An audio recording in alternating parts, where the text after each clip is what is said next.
I've tried a lot of task manager apps. Some were too complicated, others were too basic. And somehow I kept coming back to Todoist. Not because it's flashy, but because it just works. But the real question is it still the best today or just familiar? So I decided to stop relying on memory and actually use Todoist again for my daily work. Real tasks, real deadlines, no testing mode. And I noticed a few things I didn't expect. Most task manager apps fail in one of two ways. They're either so simple they don't help, or so complex you stop using them. And once you stop trusting your task manager, everything starts slipping. That's the problem Todoist tries to solve. Simplicity without losing power. What Todoist actually is. Todoist is a task manager designed to capture, organize, and track everything you need to do. You can add tasks in seconds, set deadlines, organize projects, and keep your day clear.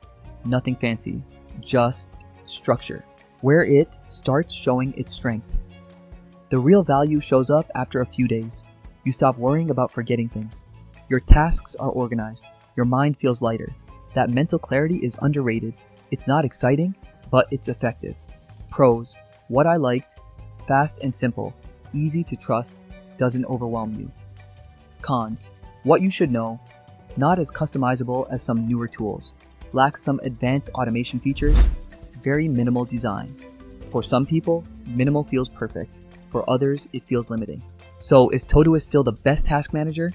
If you want simplicity and reliability, it's still one of the best. Not because it's the most powerful, but because it's the easiest to stick with. And honestly, the best task manager is the one you actually use every day. Thanks for watching. Catch you in the next one.